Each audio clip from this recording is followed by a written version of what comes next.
Donc, pas si ça vous parle, ce visage-là. Est-ce que vous voyez qui c'est? On est un peu avant la période des années 60 où naît le développement local, on est encore dans les années 50. C'est quelqu'un qui sera président du Conseil quelques mois après avoir prononcé son discours, 9 mois après avoir prononcé le discours devant l'Assemblée nationale, c'est Pierre Mendès France, qui disait « Gouverner, c'est choisir ».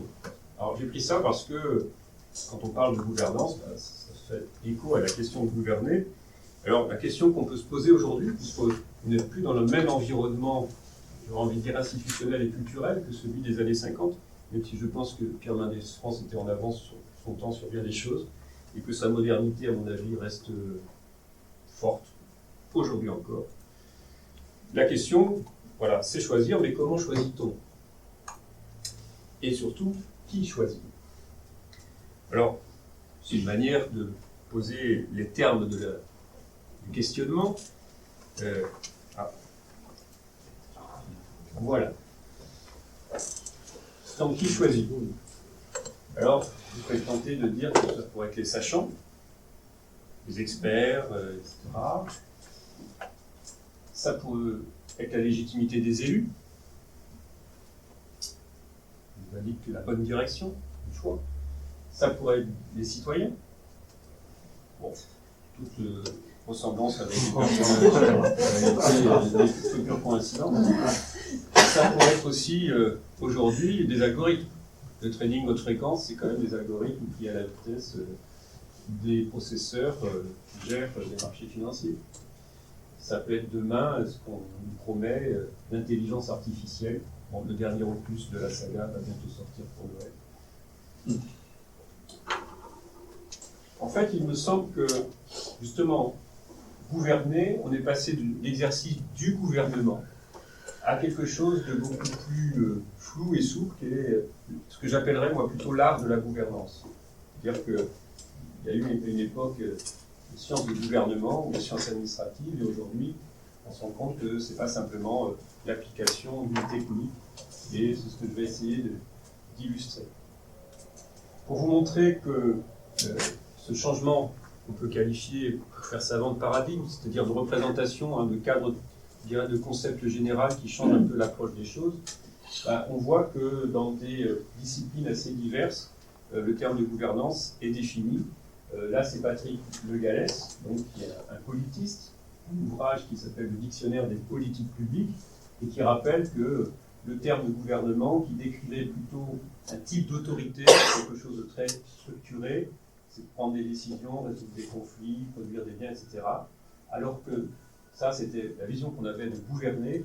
La notion de gouvernance désigne une forme plus souple de pouvoir politique, et c'est une interaction d'une pluralité d'acteurs gouvernants qui ne sont pas tous étatiques ni même publics. D'ailleurs, ce qui est intéressant, c'est que le fait de ce flou-là, je dirais que, par exemple, ma discipline, la science politique, qui était au départ très présente dans les universités en lien avec les facultés de droit, et qui était héritière de la science administrative, d'approche plutôt juridique, la norme du droit public, constitutionnel, etc., s'est déplacée petit à petit vers la sociologie, parce qu'au-delà de ce qui est prescrit, il y a aussi comment les acteurs se saisissent des institutions, et comme le disait un politiste américain, who governs, qui gouverne, et quels sont les jeux d'acteurs qui ne se résument pas à ce qui est forcément inscrit dans les cadres réglementaires, normatifs, etc. Donc c'est une évolution dont témoigne la littérature en sciences politiques. Là, c'est un autre exemple, certains peuvent connaître parce qu'il est le coordinateur, le responsable national scientifique d'un programme qui concerne les territoires pour et sur le développement régional, André Thor, qui s'intéresse lui aussi à la notion de proximité de gouvernance territoriale et qui insiste de son côté sur une autre dimension, c'est l'imbrication entre les niveaux de décision du local vers le global. Je vais passer assez vite parce que sinon Bernard va nous dire qu'on est trop long, qu'on n'a pas le temps pour la pratique. Et du côté des juristes, là, professeur de droit public, qui rappelle aussi que l'État n'est pas considéré comme disposant d'un monopole, non pas du cœur, mais de la définition de l'intérêt général. Les acteurs sociaux sont appelés à prendre part eux aussi à l'élaboration des choix et à contribuer à la gestion des services d'intérêt collectif. Et ça, justement, c'est quelque chose aussi qui est la traduction de ce mouvement qui a été celui du développement local, de penser qu'on ne pouvait pas administrer les territoires d'en haut, mais qu'il y avait une intelligence collective qu'il convenait de capitaliser, et finalement, les approches aussi dans les sciences humaines et sociales de ces phénomènes-là sont amenées à reconsidérer les modalités de gouvernance, c'est-à-dire de prise de décision, de choix qui sont faits et qui illustrent la diversité des acteurs qui sont concernés. Ok ? On peut résumer ça de cette façon-là, sur la notion d'intérêt général. On pourrait dire qu'une politique publique a pour vocation à faire des choix au nom de l'intérêt général. Justement, c'est l'idée qu'il ne peut pas être fixé, cet intérêt général, qu'au nom d'une expertise. Il ne peut pas non plus être établi simplement au nom d'un mandat. Si on s'intéresse aux écrits, aux travaux de Pierre Rosanvallon, il va parler du fait qu'il y a divers registres de légitimité. Légitimité au nom d'élections, au nom d'une certaine forme d'expertise, au nom aussi d'un engagement, etc.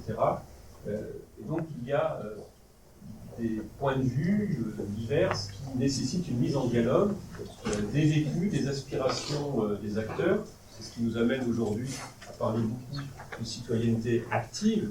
Alors souvent, c'est une espèce d'injonction, hein, il faut être citoyen, participer, etc. Démocratie participative, mais quelquefois aussi elle s'exprime, cette forme-là, je serais tenté de dire, sous des formes un peu inattendues, et d'une certaine manière, au-delà des éclats qui ont suscité, par exemple, un mouvement comme les Gilets jaunes, les ronds-points sont aussi devenus des lieux de dialogue, d'une certaine manière, où des gens discutaient de vécus et de problématiques de société. Ça soulève donc la question de l'articulation des différentes formes de légitimité. Il y a une légitimité qui peut être tirée de l'élection, je ne dis pas de la contester, y compris parce qu'à un moment donné, s'il y a des choix à faire, des arbitrages, eh bien, il faut qu'il y ait quelqu'un qui ait reçu mandat pour trancher, parce que la décision, même si on fait dialoguer des gens, elle n'aboutit pas forcément au consensus. À un moment donné, il faut prendre une décision.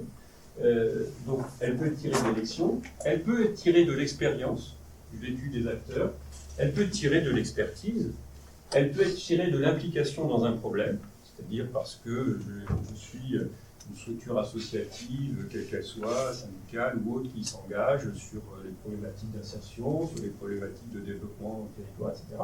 Ou d'une question d'exposition. On peut aussi considérer que des habitants d'un territoire, parce qu'ils sont plus exposés que d'autres à des risques qui sont inhérents à des projets, ont aussi une légitimité à prendre part au débat. Et donc on voit bien que ces différentes légitimités, elles sont fondées sur des justifications différentes. Et donc, ce passage de gouvernement formel, structuré et souvent descendant à la gouvernance se traduit par l'ère du co. On va dire, c'est un exemple parmi d'autres, mais je trouve que le succès des tiers-lieux en est l'illustration. Vous avez peut-être eu connaissance il y a quelque temps de ce rapport de Patrick Lévy-Weitz, la mission coworking, faire ensemble pour mieux vivre ensemble. J'ai repris quelques extraits de cet ouvrage-là. C'est désormais le faire ensemble. Pas 5 minutes hein, sur les 20, je commence il y a 10 minutes. C'est désormais le faire ensemble qui recrée des passerelles entre les individus sur tous les territoires. Les tiers-lieux peuvent se définir comme des espaces physiques et numériques du faire ensemble. Donc on voit, y compris si on regarde cette carte-là, que c'est un phénomène qui a d'ailleurs plus d'ampleur que ce à quoi s'attendaient les auteurs du rapport, et qui n'est pas d'ailleurs qu'un phénomène métropolitain. Aujourd'hui, on a tendance à penser que le développement des territoires, c'est forcément la concentration des ressources dans les métropoles. Comme le dit Olivier Bouba-Olga, il y a des métropoles qui gagnent, d'autres pas, qui sont performantes, d'autres pas. Et là, si on regarde, en Nouvelle-Aquitaine, il y a quasiment les 3/4 des tiers-lieux qui sont hors de la métropole, et les 2/3 pour la région Occitanie. Il y a d'autres initiatives qui témoignent de cette démarche du faire ensemble. Je pense par exemple, alors, vous voyez, c'est une publication, on ne s'est pas concerté avant, mais elle a été publiée par la maison d'édition de Didier, Faire territoire par la coopération. Et là aussi, ce sont des initiatives qui sont liées à des acteurs qui se sont saisis dans ce territoire-là d'un comité de bassin d'emploi et de l'esprit de l'économie sociale et solidaire pour redynamiser un territoire qui était très industriel et qui a été aussi fortement frappé par la désindustrialisation, puisque ce territoire qui est au sud des Landes, c'est en fait le port de Bayonne, puisque avec les activités de forge, etc., qui étaient liées à la présence du port juste à côté. Des travaux aussi de la société civile, puisque là c'est un rapport du Césaire de Nouvelle-Aquitaine, donc on parle d'autant plus librement que ce n'est pas du temps où moi je présidais cette assemblée-là, et qui a fait un rapport sur faire territoire et qui insiste sur le caractère aussi de construit social par les acteurs et la volonté de faire des choses ensemble. Donc, le territoire, dont il a été question déjà précédemment, c'est pour ça qu'on va parler de gouvernance comme un processus un peu souple, ce n'est pas simplement des périmètres administratifs qui sont définis sur une base législative, etc. Ce sont des jeux d'acteurs, un espace d'action qui est construit par des acteurs hétérogènes qui sont plus ou moins identifiés. Alors là, c'est un géographe que peut-être certains connaissent, qui est Bordeaux, Guy Diméo, qui rappelle que voilà, le territoire, en tant qu'espace de l'action, je vais très vite, il est constitué de le maire, on est les adjoints, les conseillers généraux régionaux, les députés, les préfets, etc. Donc ça, ce sont des gens dont la fonction, je dirais, est de définir aussi réglementairement, institutionnellement. Mais ce sont aussi des chefs d'entreprise, des membres influents d'associations qui forment les principales catégories d'acteurs. En fait, le statut d'acteur, comme il le précise, ça relève d'une posture. Ce n'est pas quelque chose qui est formellement défini. C'est plus une posture, un comportement, une volonté, quelque chose d'assez subjectif, une intentionnalité associée à une position dans un contexte territorial. C'est plus ça qu'une fonction clairement définie et établie. Si je le dis, c'est que, justement, cet engagement, cette posture, elle peut être très variable d'un territoire à l'autre, en fonction aussi d'héritage, d'éléments culturels, etc. Et c'est ce qui amène un autre chercheur, André Joyal, qui est du Québec, à dire qu'on ne peut pas généraliser le développement local, le développement territorial, parce que justement, la diversité et la complexité des contextes à l'intérieur desquels ça se construit sont très variables, y compris les jeux d'acteurs. Le collègue Jacques Pallard, par exemple, a parlé de régime territorial pour caractériser ces questions-là, je passe très vite, ou aussi Xavier Rixana dit l'approche en termes de régime territorial. Ça permet d'appréhender les mutations du développement local et de l'action publique à 3 échelles. La construction de la confiance entre les acteurs, et ça, c'est lié aussi à des histoires qui sont très variables d'un territoire à l'autre, y compris pour des structures, des réseaux d'acteurs qui sont structurés nationalement. On peut avoir des hybridations culturelles, si on prend le cas du pôle territorial de coopération économique sud-Aquitaine. Ce n'est pas un hasard que ça se passe au sud des Landes, donc à la marge des Landes agricoles qu'on connaît, puisque là c'est un territoire industriel, aux marges aussi du Pays Basque, et avec des acteurs qui sont culturellement assez hybrides et aux marges de leur propre système de pensée, puisque c'est un héritage CGT, PC, catholicisme social, etc. Et des gens qui hybrident des choses et qui font un pas de côté quand même par rapport, je dirais, au référentiel un peu dominant de leurs appartenances. Et c'est ça aussi qui est assez amusant, et peut-être qu'on peut ne pas s'attendre à voir comme étant, je dirais, à l'initiative de pratiques de cette nature. Et donc, l'intérêt aussi de cette démarche-là, c'est que, alors ça c'est un philosophe américain, John Dewey, qui père de ce qu'on appelle le pragmatisme, c'est-à-dire prendre en compte l'expérience. Et j'aime bien cette image-là, il dit, c'est la personne qui porte la chaussure, qui sait le mieux si elle fait mal et où elle fait mal, même si le cordonnier, qui est l'expert le meilleur juge pour savoir comment y remédier. Et on le sait, par exemple, en traitement de la douleur, c'est à partir du moment où on écoute la parole des patients qu'on va être capable de faire quelque chose, même si c'est le médecin spécialiste qui va être le plus à même de la prendre en charge efficacement. Donc c'est ce qui amène aussi à d'autres politistes, Philippe Saint-Omer, à souligner la prégnance d'expressions comme savoir citoyen, savoir d'usage, etc., et qui revient parfois, avec l'expression expertise d'usage, à reconnaître aux citoyens un statut d'experts de leur quotidien.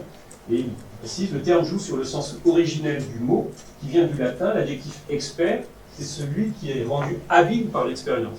Donc pas simplement par la connaissance académique, mais aussi par l'expérience.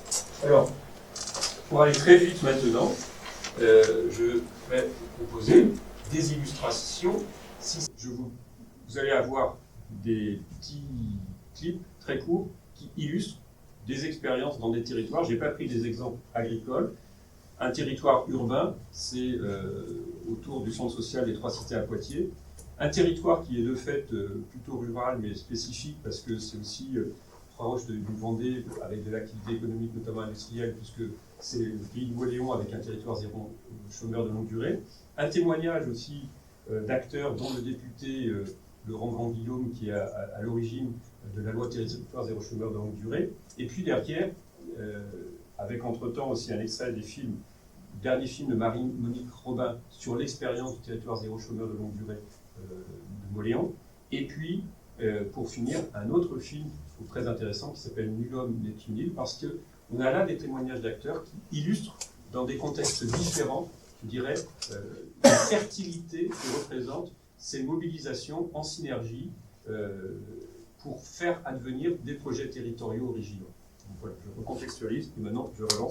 Tout commence en 2006 quand un groupe d'habitants de Poitiers s'organise pour identifier les services manquants dans leur quartier. Fort des résultats d'une enquête de terrain et d'un diagnostic santé, le groupe, accompagné par le centre social, va concevoir et mettre en œuvre un projet de centre de santé. Après 10 ans de combat, le lieu a ouvert en décembre 2015. Les principaux obstacles, c'était que tout le monde pensait qu'un groupe d'habitants ne pourrait pas monter un projet aussi important économiquement et techniquement. On s'est refusé à ce qu'on nous appelle des bénévoles. Pour nous, le mot militant était beaucoup plus important. Parce que militant, c'était travailler, bien sûr, sur le quartier, mais c'était aussi avoir une vision beaucoup plus large, une vision du monde. Les mots ont été centraux dans ce projet, depuis le début, que ce soit le bénévolat, l'assistanat, la solidarité, la dignité, le respect, tous ces mots ont été interrogés tout au long du projet. En fait, l'idée de ces cartonnettes, c'était de passer de l'idée générale de transformer la société à la réalisation du projet.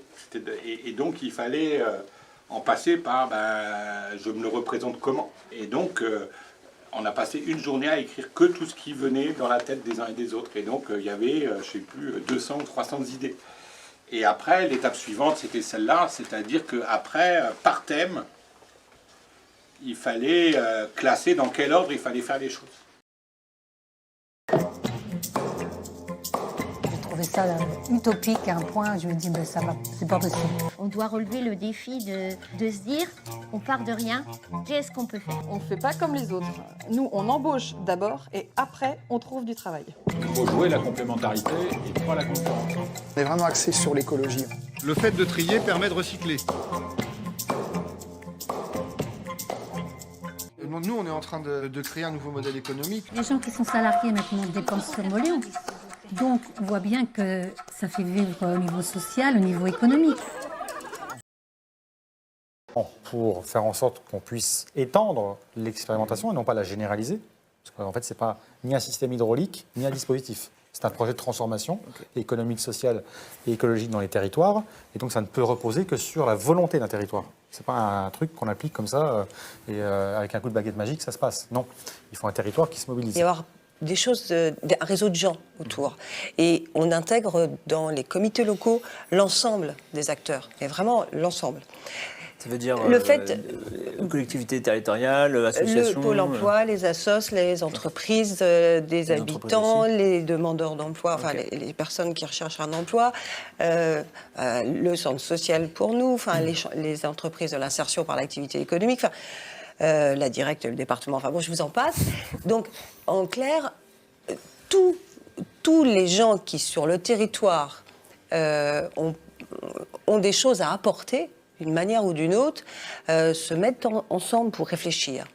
Et il est clair que ce lien qu'on a du mal, tout à l'heure Laurent parlait de silos, on éclate les silos, on fait un grand tas.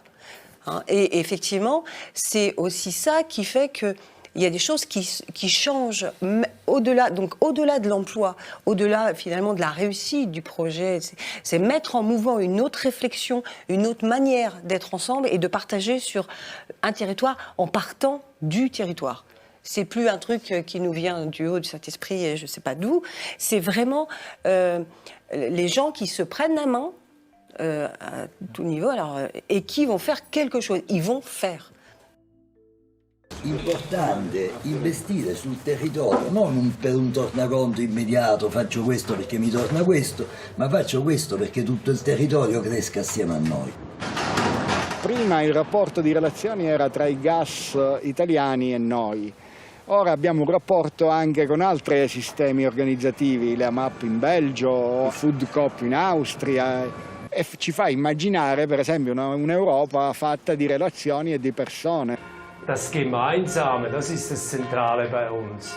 Können wir überhaupt in einer Gruppierung einig werden, was für einen bestimmten Ort gut ist? Bei uns hat sich so eine Beteiligungskultur entwickelt.